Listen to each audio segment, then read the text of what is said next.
성령이 아시아에서 말씀을 전하지 못하게 하시거늘 그들이 부르기아와 갈라디아 땅으로 다녀가 무시아 앞에 이르러 비두니아로 가고자 했으되 예수의 영이 허락치 아니하시는지라. 무시아를 지나 드로아로 내려갔는데 밤에 환상이 바울에게 보이니 마게도냐 사람 하나가 서서 그에게 청하여 이르되 마게도냐로 건너와서 우리를 도우라 하거늘. 함께 읽겠습니다. 바울이 그 환상을 보았을 때 우리가 곧 마게도냐로 떠나기를 힘쓰니 이는 하나님이 저 사람들에게 복음을 전하라고 우리를 부르신 줄을 인정함이로라. 아멘. 좀 오래된 이야기입니다만 오늘 본문과 관련해서 상당히 의미가 있는 것 같아서 말씀을 드립니다. 말씀을 들을 때 어떻게 해야 되죠?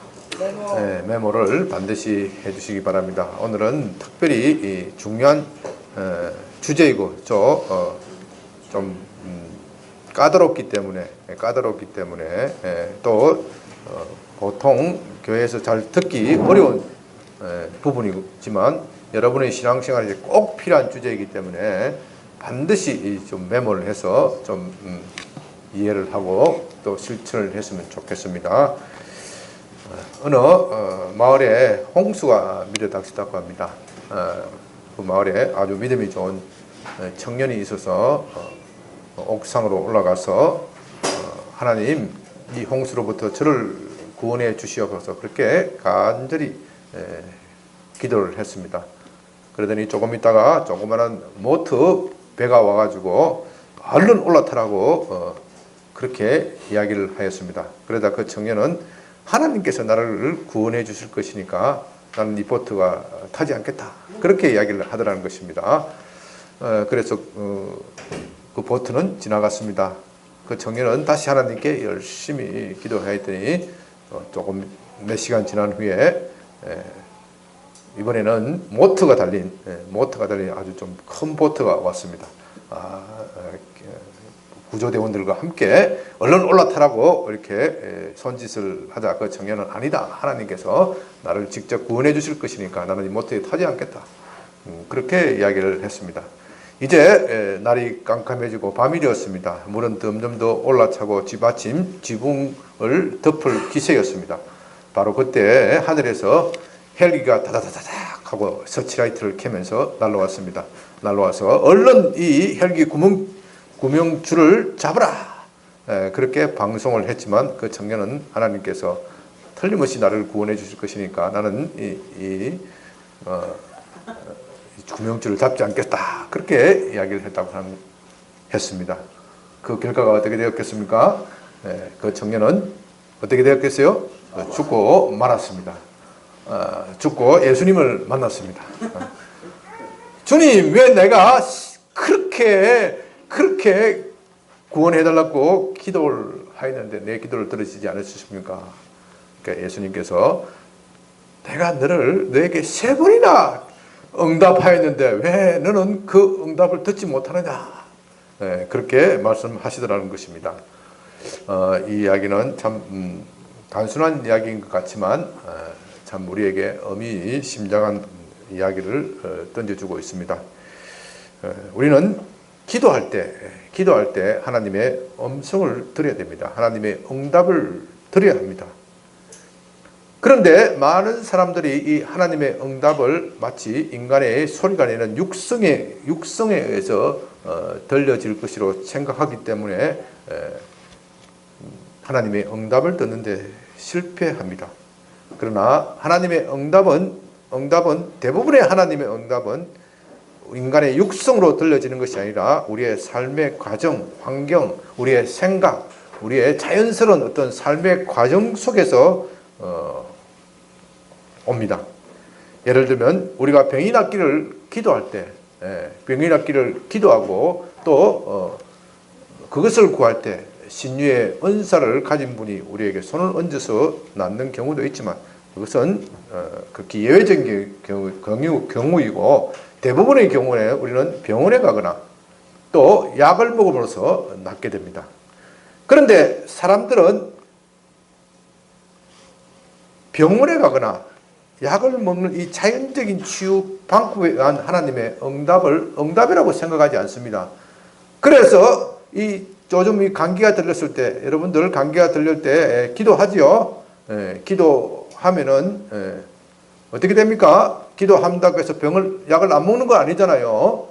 약을 안 먹는 건 아닌데 병을 낫고 나서 감사해 본 적이 있습니까? 물론 큰 병에 걸려서 암과 같은 큰 질환이 있어서 하나님이 기적적인 방법으로 우리를 고쳤다 그러면 어떻게 해요? 그것은 당연히 하나님의 응답이고 하나님께서 내게 이렇게 말씀하셨다 생각하면서 감사하지만 삶 속에서 일어나는 조그마한 문제에 대해서 기도하고 급할 때 다 기도하잖아요.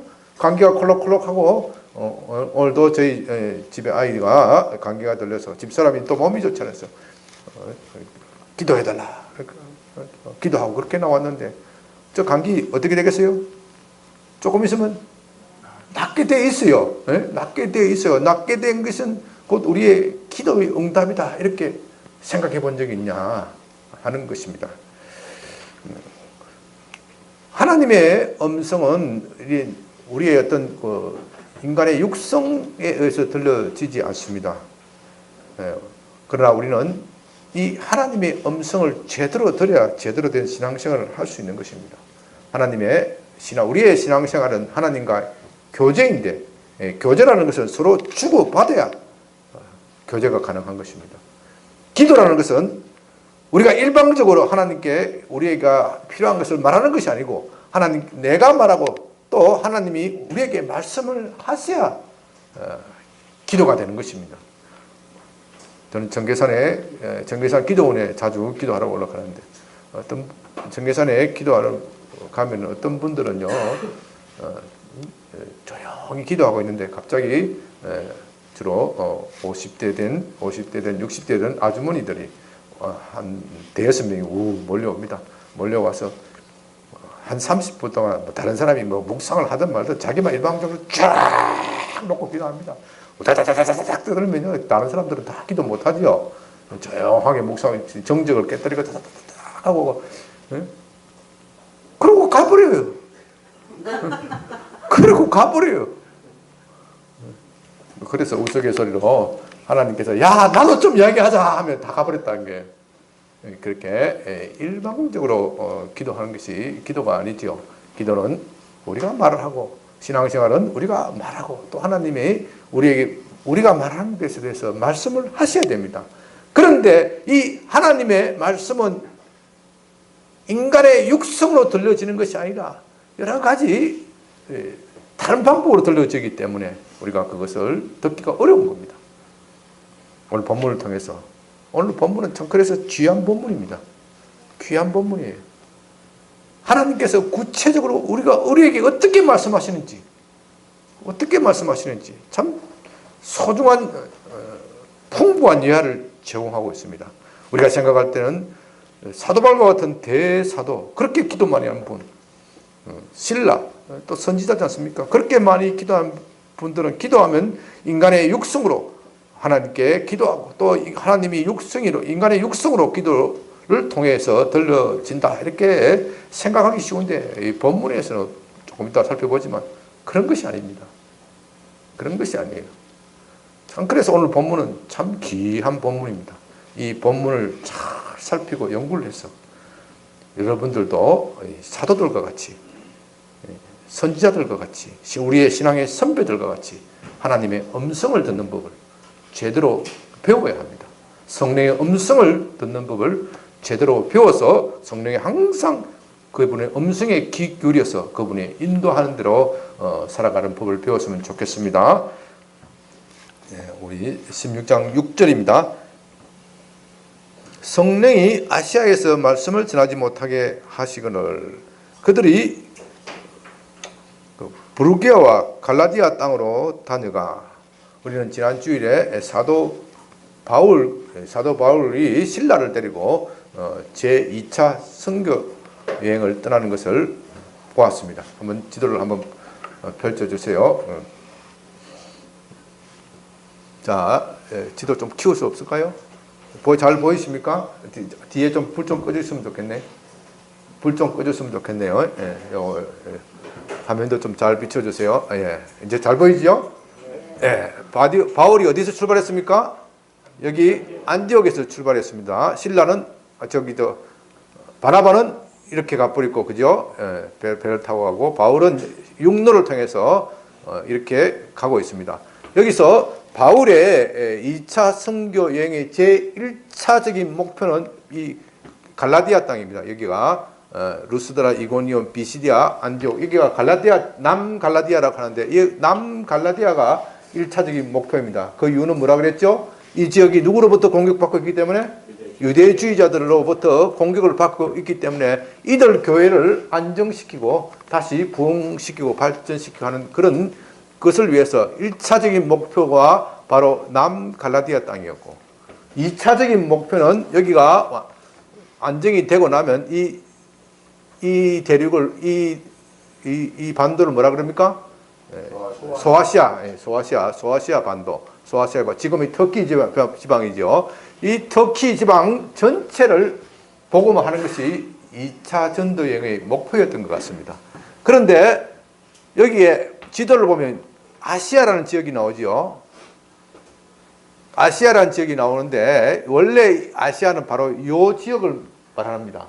이 지역을 말하지만은 통상 불려질 때는 이 소아시아 대륙 터키 전체를 소아시아라고 아시아라고 말하기도 하고, 요 아시아 지역 가운데에 여기에 있는 에베소가 굉장히 중요합니다. 에베소가 생긴 거 봐도 중요하게 생겼죠. 에베소가 왜 중요하냐? 그 당시에 세상을 다스리는 나라는 어디입니까? 로마입니다. 로마 이쪽에 로마로부터 육로로 이렇게 쭉 오면 여기가 어디입니까?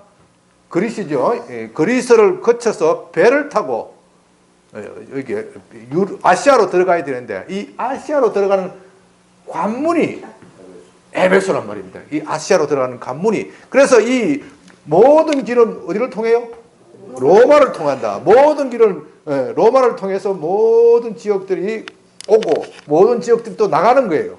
그 로마의 사자와 군대들이 이 육로로 그리스를 통해서 여기서 배를 타고 에베소를 거쳐서 이 에베소 배후에로부터는 이 육로가 로마의 군사도로가 잘 발달되어 있었습니다. 그래서 이 에베소를 장악을 하면은 이 소아시아 전체를 장악을 하는 겁니다. 그래서 바울은 2차 선교의 거점을 바로 이 에베소로 생각을 했던 겁니다. 자, 이제 불 좀 켜주세요. 그것을 여러분들이 염두에 두시고요. 이 지도는 계속 좀 켜주세요. 오늘 이 지도를 잘 봐야 오늘 본문이 제대로 이해가 됩니다. 그런데 6절에 보면 성령이 어디에서 말씀을 전하지 못하게 하신다고 했습니까? 아시아. 옛날에 아시아라고 할 때 우리 한국교회가 이런 성경에 대한 깊은 상식이 없을 때 여기에 아시아에서 전도를 못하게 하니까 어떤 이야기를 했습니까? 네? 아시아 대륙으로 생각을 해서 그렇게 생각했죠. 그 아시아가 아니에요. 그래서 아시아 대륙에 성령께서 이 사도행전 16장 6절이 아시아와 유럽을 갈라놓은 그 역사적인 그거다 이렇게 이야기를 했다고요. 그러나 그 아시아가 아닙니다. 그 아시아. 그래서 유럽은 복음을 먼저 받아들였기 때문에 부흥하고 발전하고 아시아는 복음을 나중에 받아들였기 때문에 낙후해서 20세기, 18세기 이후에 유럽을 지배하는 사회가 되었다. 결과적으로 그 말은 맞는데, 유럽이 먼저 복음을 받아들이고 아시아가 나중에 복음을 드린 것은 맞는데, 사도들이 유럽도 가고 아시아도 다 갔었어요.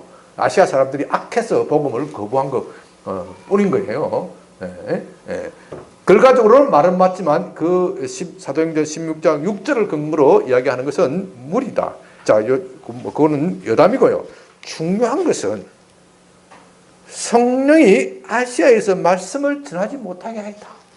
오늘 본문이 이것이 참 중요한 본문입니다.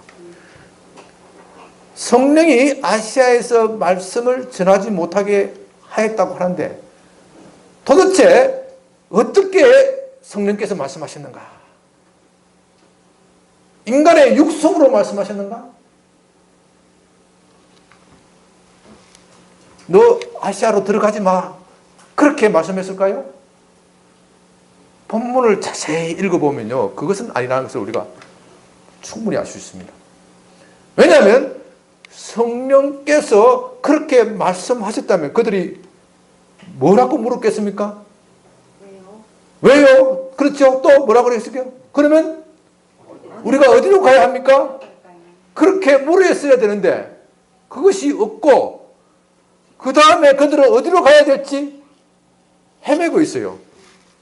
그렇죠?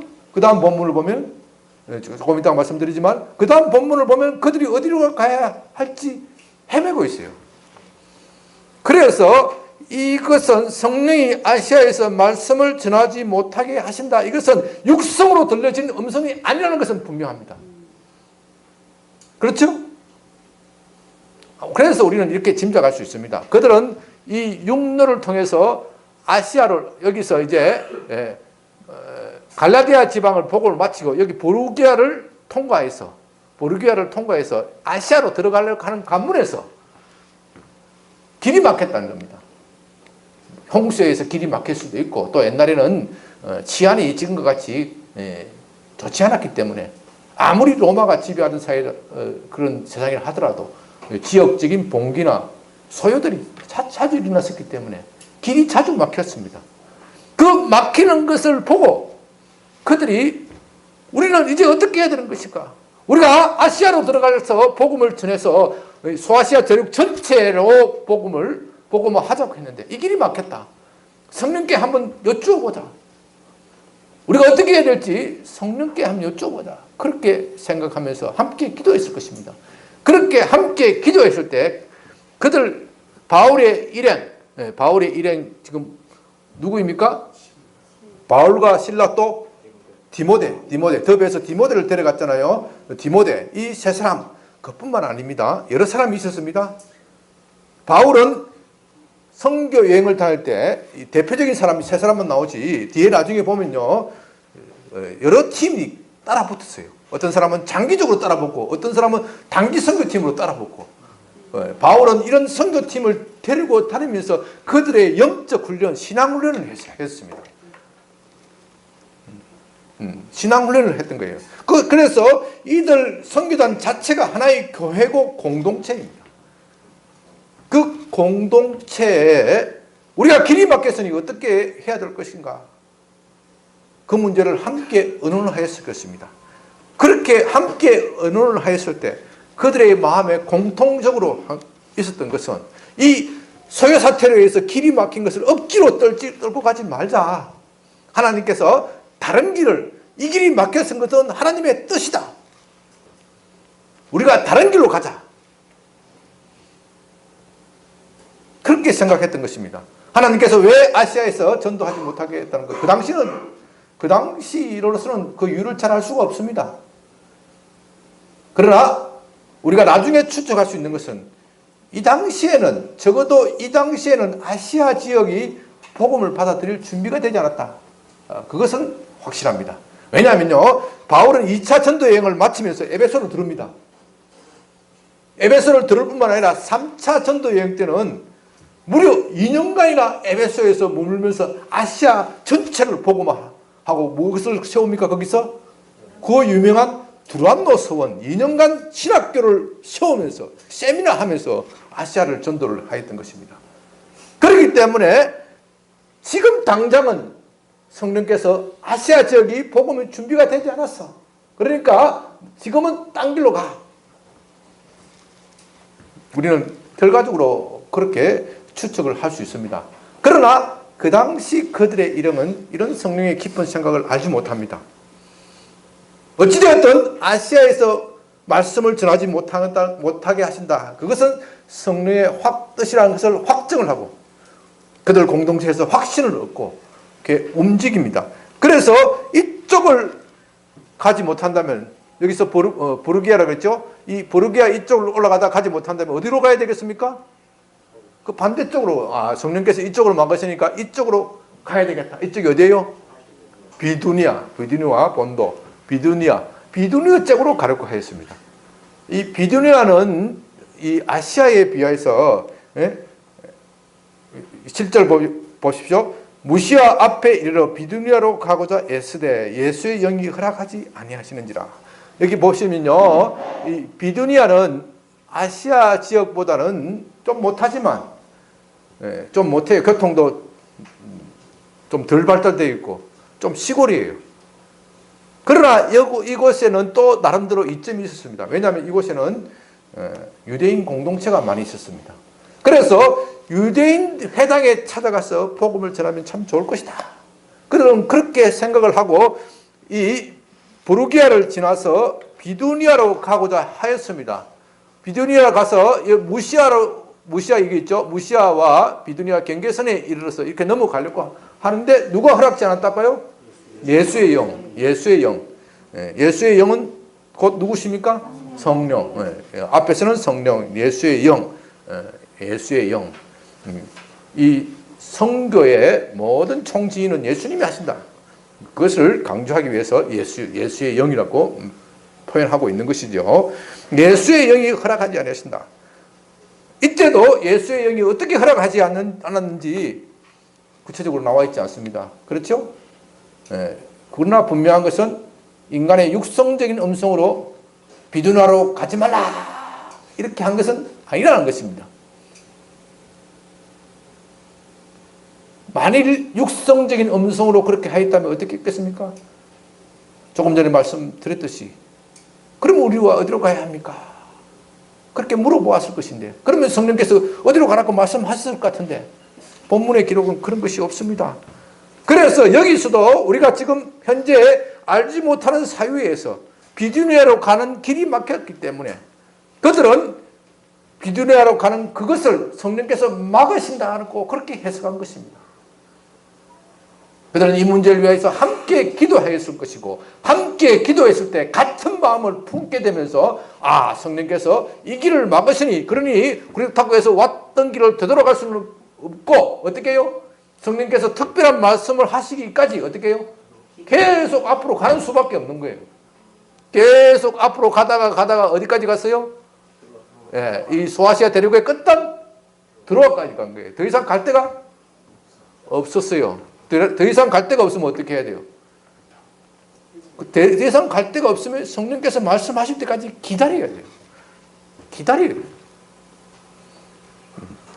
이 드로아라는 것이 참 묘한 지역입니다. 드로아가 옛 지명은 무엇이죠? 제가 지난주에 말씀드렸던가 저지난주에 말씀드릴까요? 트로이 목마. 트로이 목마에 나오는 그 도시, 고대 트로이. 트로이가 바로 드로아입니다. 여기도 보면요, 드로아가 딱 이 유럽과 아시아를 연결하는 중요한 항구같이 딱 생겼죠. 굉장히 중요한 도시입니다. 그래서 이 유럽의 이 그리스 세력이 아시아로 진출하기 위해서 벌인 전쟁이 뭐예요? 트로이 전쟁이에요. 헬라가 아시아로 진출하기 위해서 벌린 전쟁이 트로이 전쟁이에요. 여기가 트로이가 그래서 요새 지역입니다. 그러나 성령께서 별다른 말이 없었기 때문에 바울은 속으로 유럽을 가고 싶었어요. 바울의 궁극적인 열망은 무엇이에요? 로마로 가는 거예요. 로마로 가는 거예요. 로마도 가야 하리라. 그게 바울의 그러나 지금 2차 여행에서는 처음에 그런 계획을 하지 않았어요. 2차 여행은 소아시아 쪽을 우선 해본 다음에 내가 유럽으로 건너가서 그리고 로마로 가겠다. 이런 계획을 세웠던 것입니다. 그래서 성령께서 아시아로 가는 길도 막고 좌측으로 가는 길도 막고 우측으로 가는 길도 막는다면 자기 인간적으로 생각하면 배 타고 유럽을 건너갔으면 좋겠지만 무엇이 없어요? 하나님의 사인이 없어요. 사인이 없으면 어떻게? 그 자리에 머무는 거예요. 그 자리에 머무는 거예요. 그 자리에 머무는 거예요. 이때까지 성령께서 두 차례에 걸쳐서 말씀하셨지만 그것은 다 육성으로 들려진 음성이 아니라고 그랬죠. 그 다음에 세 번째 어떻게 합니까? 9절 밤에 환상이 바울에게 보이니 마게도냐 사람 하나가 서서 그에게 청하여 이르되 마게도냐로 건너와서 우리를 도우라. 이것이 진짜 역사적인 사건입니다. 역사적인 사건입니다. 밤에 바울에게 환상이 나타났습니다. 환상이 나타났는데 마게도냐는 어디입니까? 여기가 마케도니아 하는 게 마케도니아 잘 보이시죠? 잘 안 보이시면 불 꺼주시고요. 마케도니아 하면 누가 생각납니까? 알렉산더. 원래 이 그리스는 이 지역이 아가야 하는 고린도, 아테네 하는 여기 그리스 도시국가의 거점 지역입니다.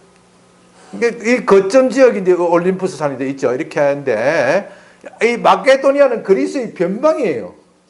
시골이란 말입니다. 시골. 그런데 그리스가 그 당시에 헬라 세계에서 헬라가 지배를 융성할 때 별 볼 일 없던 이 마케도니아에서 필립 2세라는 왕이 나타났어요. 왕이 나타나서 나라를 정비하고 군사력을 키워서 이 그리스 전체를 다 먹어버린 거예요. 그리고 그의 아들이 누구예요? 알렉산더.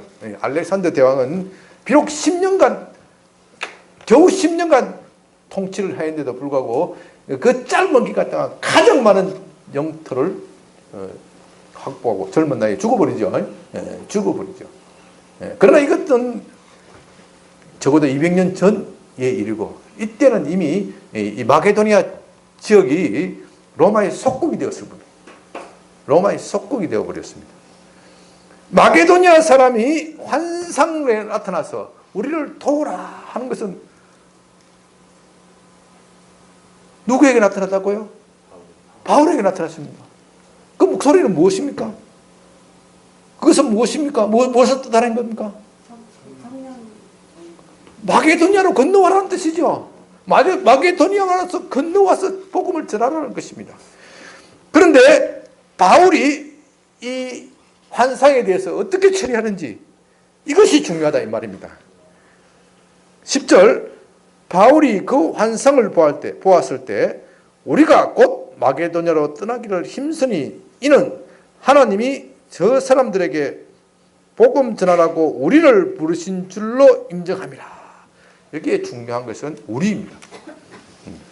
10절에 중요한 것은 우리입니다. 지금 환상을 본 사람은 누구입니까? 바울입니다. 그런데 그것을 인정하는 사람은 누구입니까? 우리이죠. 여기 또 우리라는 말에는 참 중요한 표현이 있습니다. 중요한 표현이 있습니다. 그거 잘 적어야 돼요. 이 사도행전의 저자는 누구입니까? 누가입니다. 이 누가가 바로 여기 있어 드로아에서 바울과 합류했다는 것을 뜻합니다.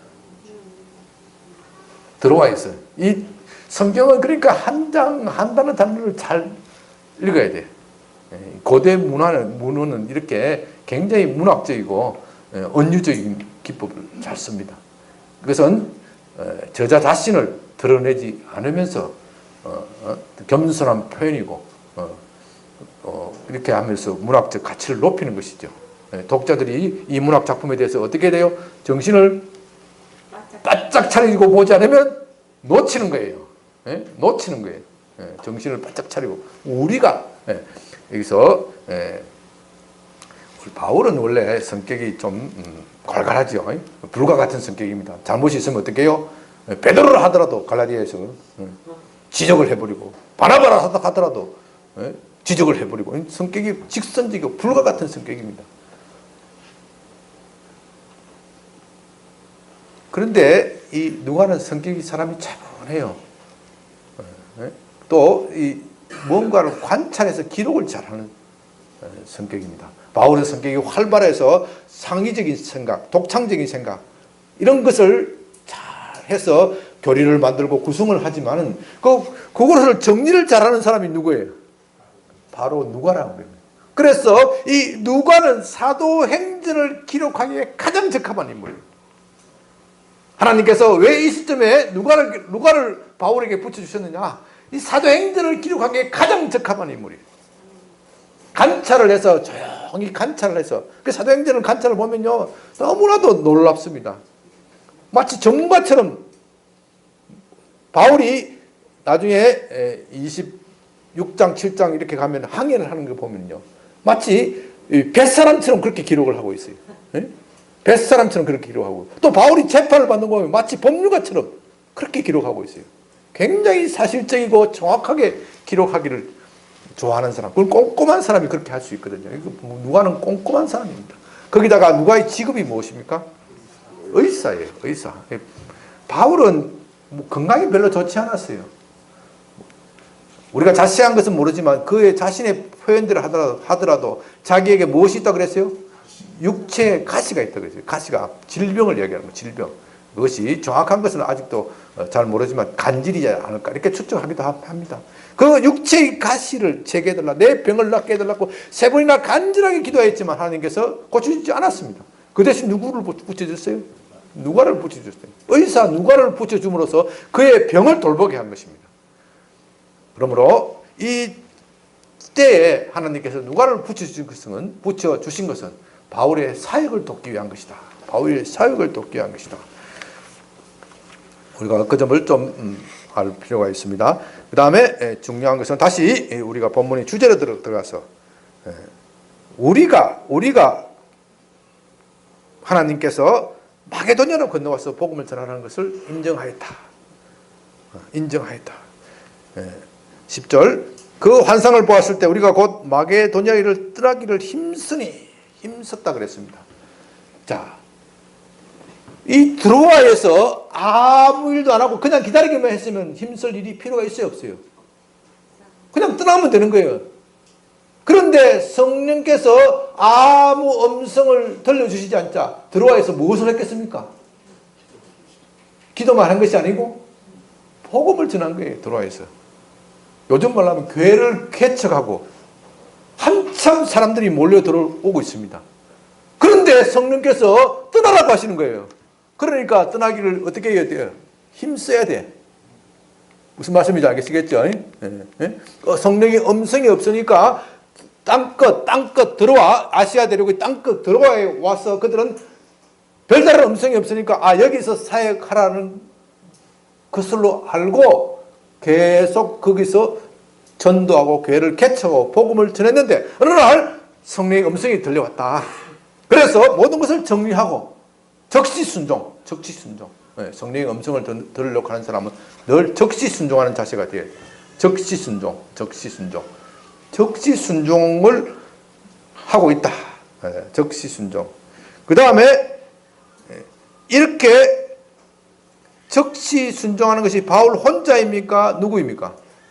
우리 여기서 우리가 그것을 유럽 땅으로 건너가라는 음성인 줄로 인정하였다.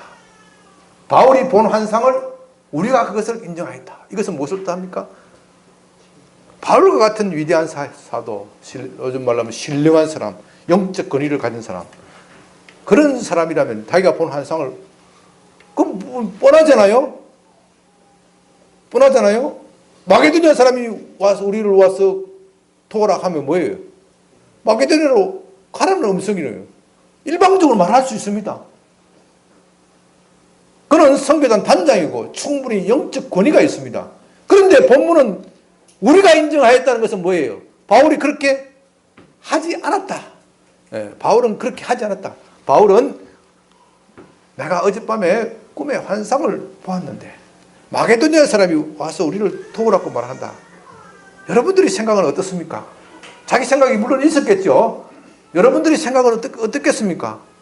이것이 혹시 우리가 유럽으로 건너가야 된다는 성령의 음성입니까? 그렇게 물었다는 것입니다. 다시 말해서 바울은 성령의 음성을, 환상으로 성령의 음성을 들었지만 누구의 동의를 기다립니까? 교회 공동체의 동의를 기다립니다. 이것이 중요합니다. 성령의 음성을 목사나 교회 지도자가 들을 수 있지만 그 음성은 누구에서 동의가 되어야 됩니까? 교회 공동체에서 동의가 되어야 된다. 이것은요, 성령의 음성보다도 교회의 공동체가 더 중요하다는 그것을 뜻하는 것은 아닙니다. 항상 성령의 음성이, 하나님의 말씀이 제1입니다. 교회 공동체는 다 하나님의 말씀을 듣고 순종을 해야 됩니다. 그러나 하나님의 말씀, 성령의 음성이 인간에게 들려질 때 인간이 그것을 잘못 보고 잘못 해석할 수 있습니다. 그렇죠? 사람 사이의 말도 어떻게 해요? 잘못 들을 수가 있어요. 오해할 수가 있어요. 오해할 수가 있어요. 심지어 부부 사이의 말도 오해할 수가 있습니다. 그래서 군대는 지시를 할 때 어떻게 해요? 군대 다녀오신 분들. 지시를 받으면 어떻게 돼요? 복명복창하게 되어 있어요. 복명복창하게 되어 있어요. 아, 어디 가라. 이렇게 상관이 지시를 하면 어떻게 돼요? 어디 가라고 명령하심을 전달 받았습니다. 이렇게 해야 되는 거예요. 군대 갔다 오신 분 그렇죠? 왜? 인간의 말은 부정확하기 때문에 그렇게 정확성을 기하기 위해서 그렇게 하는 겁니다. 그렇게 해도 착오가 생긴다는 겁니다. 그래서 비록 바울이 성령의 음성을 듣고 환상을 받았지만 이 환상이 잘된 것인지 잘못된 것인지 교회 공동체에 내놓고 함께 기도했다는 것입니다. 여러분, 우리가 생각할 때는 바울과 같이 위대한 사도, 성경을 저술하고 로마서를 쓴 그 대신학자가 환상을 보았다면 그건 다른 사람들이 아무 말도 하지 않고 그대로 순종해야 되지 않느냐. 그게 아닙니다. 그게 아니라는 겁니다. 바울은 자기가 본 환상을 교회 공동체에 기도하고 교회 공동체에 내놓고 나누고 하나님께서 우리에게 어떻게 인도하시는지 함께 기도하자. 그렇게 겸손하게 했을 때 성령께서 그들의 모든 생각을 어떻게 해요? 사로잡아서 동일한 마음을 주셨던 거예요. 동일한 마음을 주셨던 거예요. 동일한 마음을 주시면서 다 같이 이것은 하나님께서 바울을 통하여 우리가 유럽으로 가야 한다. 지금 드로아에서 벌려놓은 일은 많이 있지만 이거 놓고 떠나기 아까워요, 안 떠나와요? 아깝지만 성령께서 그렇게 지시하니 우리는 적시 순종하겠다. 그런 자세로 일을 한 것입니다.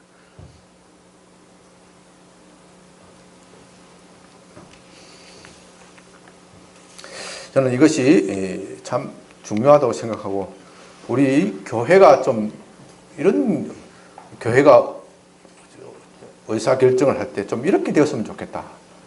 좀 이렇게 되었으면 좋겠다. 저도 좀 성격이 좀 독특하잖아요. 고집이 좀 세요.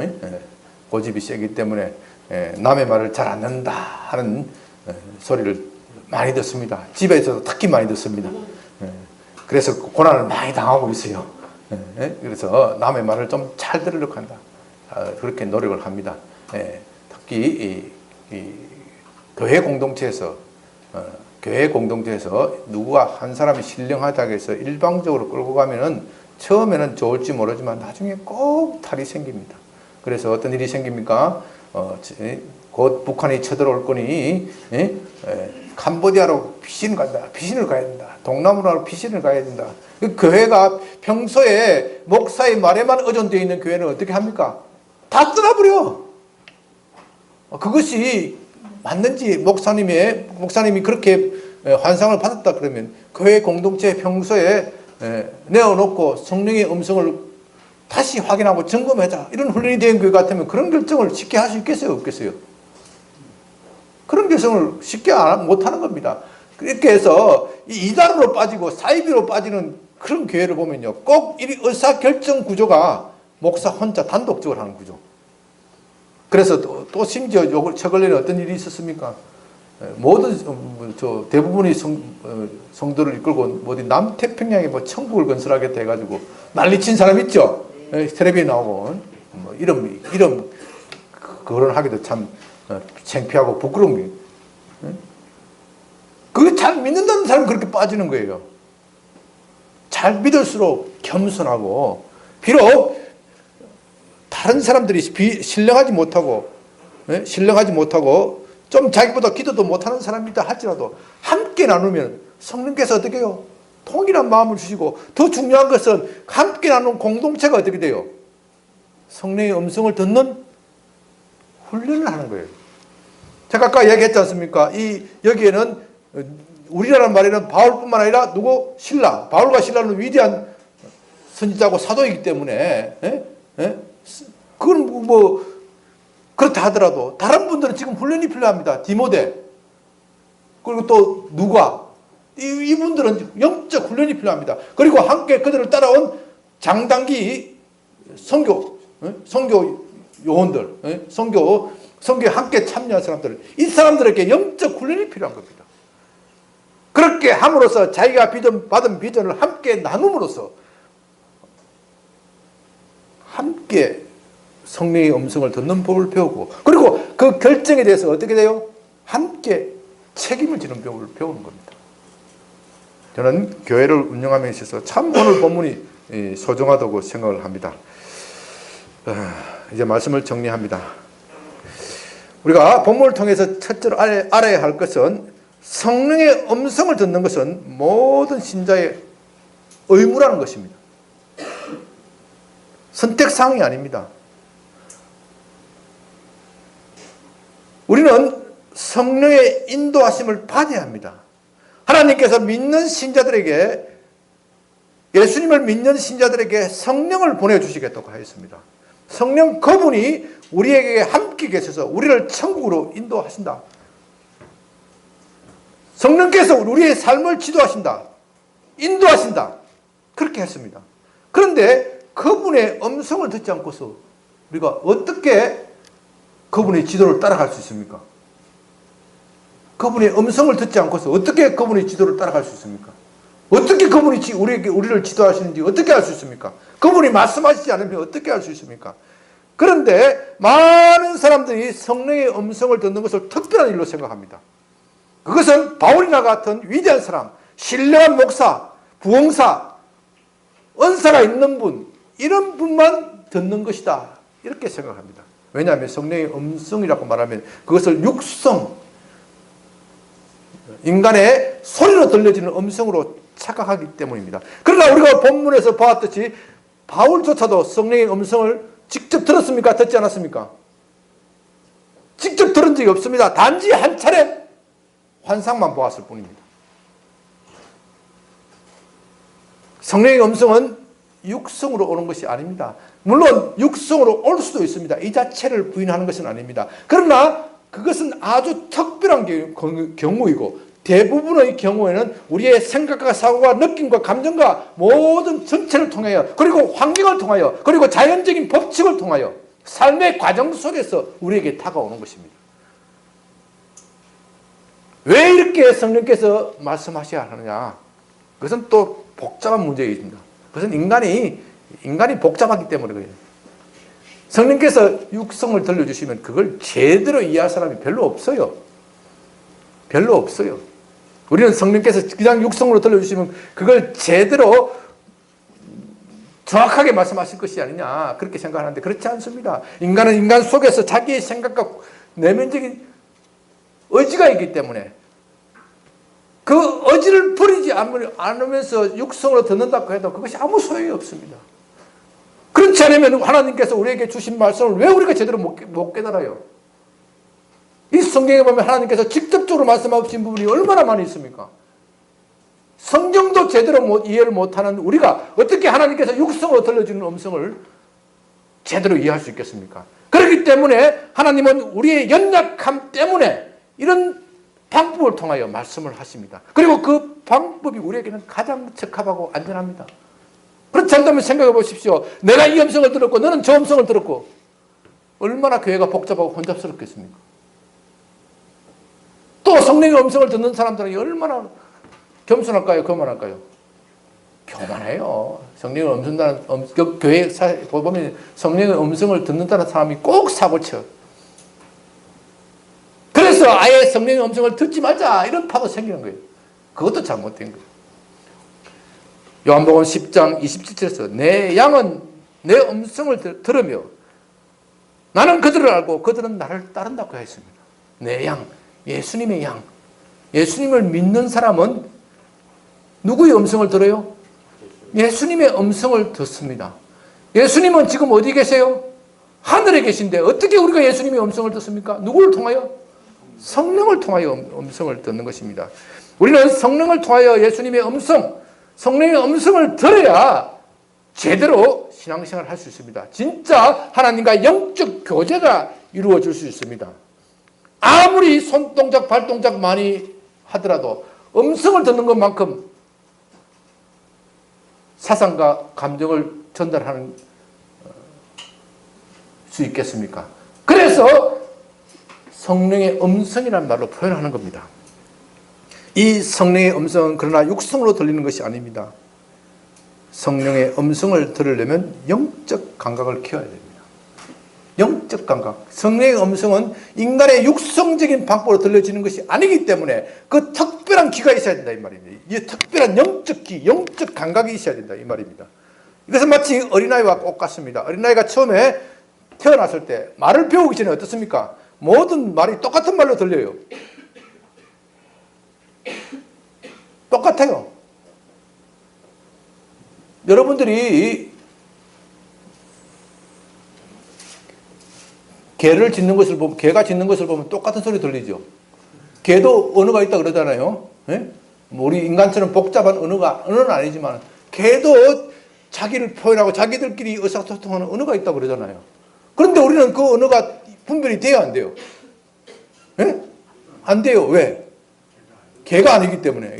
개의 귀가 없기 때문에. 무슨 말씀인지 아시겠죠? 하나님께서 우리에게 말씀을 하실 때 우리는 영적 귀가 없으면 그걸 들을 수가 없다는 겁니다.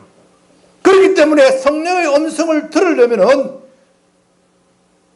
그 영적 귀를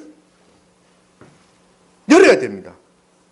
요한복음 16장 7절에서 그는 진리의 영이라. 성령은 진리의 영이다. 세상이 능히 그를 받지 못한다. 이는 그를 보지도 못하고 알지도 못함이라. 세상은 성령의 음성에 대해서 알지 못합니다. 성령의 음성을 이야기하면 그 이상한 사람이야. 마치 무당이 부닥거리를 하고 마치 영매가 접촉하고 이런 식으로 생각을 한단 말입니다. 세상은 그런 식으로 생각한단 말입니다. 그건 비과학적인 것이야. 비윤리적인 것이야. 그렇게 생각한단 말입니다. 그래서 예수님께서 말씀하시기를 세상은 이런 방법에 대해서 전혀 알지 못한다. 무엇이었기 때문에? 성령의 음성을 들을 귀가 없기 때문에. 그러나 너희는 그를 아나니 그는 너희와 함께 거하심이요 또 너희 속에 계십니다. 성령께서 우리 속에 거하시고 또 우리 속에 계시는데 왜 우리가 그것을 못 알아듣습니까? 무엇이 없기 때문에? 영적 감각, 영적 귀가 없기 때문에 그렇습니다. 그러므로 우리는 성령의 음성을 듣는 귀를 훈련해야 되고 영적 감각을 키워야 합니다. 성령의 음성을 듣는 가장 큰 장애물은 나의 생각입니다. 나의 생각. 세상이 그를 알지 못한다고 했잖아요. 세상이 그를 알지 못한다고 해요. 내가 믿는다고 하면서도 나의 생각이 세상에 사로잡혀 있으면 성령이 말씀하시는 것을 도무지 알아들을 수 없습니다. 예를 들면요, 간절한 기도 제목을 가지고 간절한 기도 합니다. 이것은 하나님께서 꼭 들어주셔야 합니다. 그렇게 자꾸 하면 어떻게 돼요? 성령께서 네 기도의 소원을 다 이루어 주었다. 그렇게 들리는 것 같아요. 이렇게 착각하는 사람은 착한 사람 의외로 참 많이 있습니다. 그러다 나중에 낭피를 당하는 수가 있죠. 참 많이 있습니다. 내 기도의 소원을 다 이루어 주었다. 이런 사람들은 전에 성령의 음성을 들었던 사람들이 그렇게 착각을 합니다. 전에 성령의 음성을 듣지 못한 사람은요, 이건 그런 성령의 음성 자체를 잘 모르기 때문에 아까 얘기했죠. 자기가 일방적으로 말을 하는 걸 다 쏟아내고 그냥 가버려요. 어느 전에 한번 성령의 음성을 들은 사람이 성령께서 뭐라고 말씀하시 기도한 후에 들어보자 하고 침묵의 시간을 가집니다. 침묵의 시간을 가지면 마치 그렇게 말씀하시는 것 같아요. 마치 그렇게 말씀하시는 것 같아요. 그러나 이것 때문에 참 많이 낭패를 당합니다. 우리의 생각을 버리는 것. 세상은 자기를 세상은 알지 못한다 그랬잖아요. 세상은 성령의 음성을 듣지 못하고 성령의 생각을 알지 못하는 거예요. 우리의 생각은 이것이 꼭 이루어져야 되겠다 하는 것은 우리의 생각일 뿐입니다. 그것이 이루어지는 것이 정말 좋은지 나쁜지 우리로서는 알 수가 없어요. 당장에 이것이 이루어지면, 당장에 내게 돈이 생기면, 당장에 이 병이 나으면 좋을 것 같지만 하나님께서는 더 넓은 세상, 더 넓은 시간에서 그것을 보시기 때문에 나쁠 수도 있는 거예요. 그래서 하나님께서는 우리의 기도에 대하여 우리에게 가장 좋은 방식으로 응답하시는데 우리가 우리 생각으로 사로잡혀 있으면 이것을 이해할 수 있어요, 없어요? 없어요. 그러므로 성령의 음성을 들으려고 하는 사람은 그 생각을, 자기의 생각을 버리고 어디에다가 초점을 맞춰야 돼요? 자기의 생각을? 성령의 생각에다 초점을 맞춰야 됩니다. 성령의 생각에 초점을 맞춰야 된다. 이제 말씀을 정리하면서 이제 이사야서 59장 21절을 한번 펼치기 바랍니다. 이사야서 59장 21절.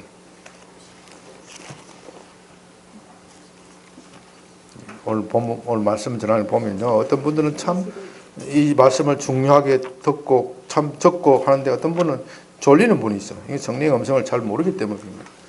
이거 얼마나 중요하다는 걸 잘 모르기 때문에. 힘든 거예요. 좀 귀가 좀 열렸으면 참 좋겠습니다.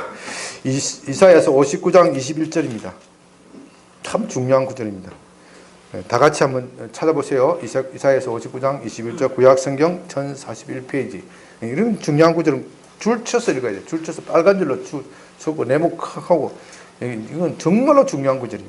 성령께서 우리를 어떻게 인도하시는지 아주 중요한 구절이에요. 다 같이 한번 읽어봅시다. 여호와께서 이르시되 내가 그들과 세운 나의 언약이 이라니 곧 내 위에 있는 나의 영과 내 입에 둔 나의 말이 이제부터 영원하도록 내 입에서와 내 후손의 입에서와 내 후손의 입에서 아니하리라. 여호와의 말씀이시니라. 자, 여기에 성령께서 좀 어렵게 표현되어 있는데 어떻게 우리를 인도하시는지를 묘사를 하고 있습니다. 하나님께서 모세를 통하여 율법을 주셨습니다. 하나님의 말씀을 주셨습니다. 그 말씀을 주시면서 뭐라고 말씀하셨습니까? 이 말씀을 내 문설주에도 붙이고 또 어디에? 이마에도 붙이고 미간에도 메어라. 그 말씀이 어디서 떠나지 말게 하라? 여호수아에게 말씀하시기를 내 입에서 떠나지 말게 하라. 이것이 하나님의 명령입니다. 내 입에서 떠나지 말게 하라. 그래서 내 입에 있는 말씀이 있잖아요. 그런데 이스라엘 백성들은 이 말씀을 입에 달달달달 외우는 데는 성공을 하였는데 그 말씀을 어디까지 삼키는 데 실패했어요. 이 말씀이 입에만 있으면 안 돼. 어디 있어야 돼? 입에 있는 말씀이 어디에? 마음속으로 깊이 들어가야 돼. 말씀이 마음속으로 그 사람의 사고와 생각이 바뀌어져야 돼. 말씀이 마음속에 들어간다는 것은 말씀이 지배를 하고 그 말씀이 나의 사고와 생각을 바꿔놓는다는 거예요. 이것이 실패를 했기 때문에 율법주의에 빠지고 형식주의에 빠진 겁니다. 율법주의와 형식주의를 지키면서 나는 말씀을 다 지켰다 이렇게 착각하면서 다른 교만에 행하고 다른 사람들을 정죄하고 그렇게 한 거예요.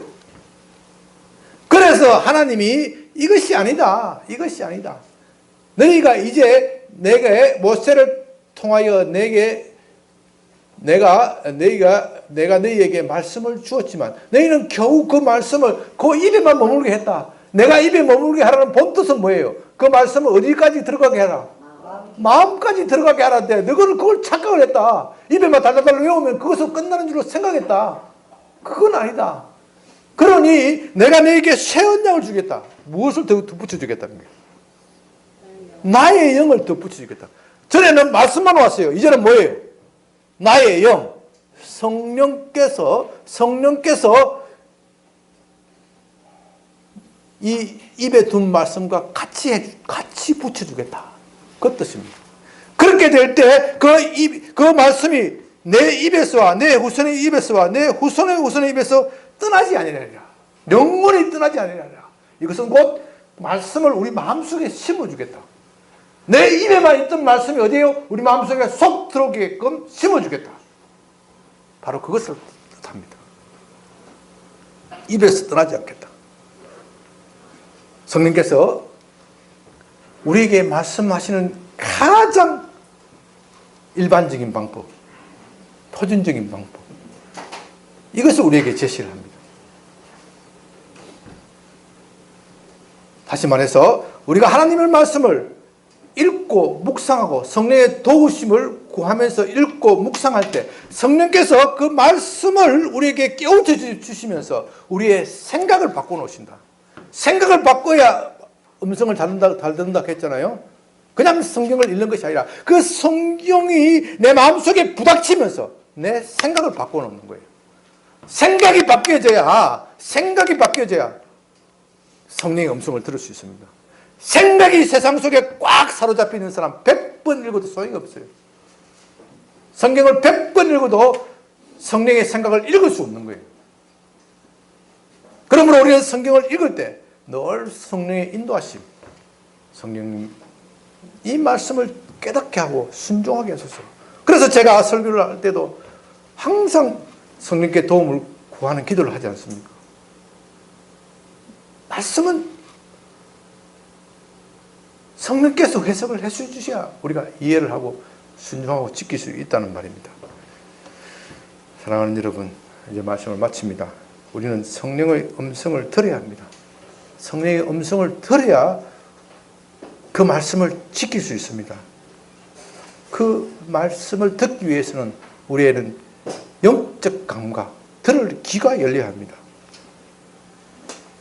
그 영적 감각을 키우기 위한 첫째 걸음은 무엇을 버려야 한다고요? 나의 생각을 버려야 한다. 나의 생각, 나의 고정관념, 세상에 묶여있는 나의 마음, 나는 안 돼 하는 이 영적 무력감, 영적 패배의식, 이것을 버리고 성령의 생각을 쫓아가서 성령의 음성을 듣고 늘 그 음성에 순종하면서 살아가는 여러분이 되시기를 바랍니다. 아버지 하나님, 감사합니다. 오늘 우리에게 참으로 중요한 말씀을 하여 주시니 감사합니다. 우리가 늘 성령의 음성을 듣고 그 음성에 순종하면서 살아갈 수 있도록 우리를 도와주시옵소서. 예수님 이름으로 기도드립니다. 아멘.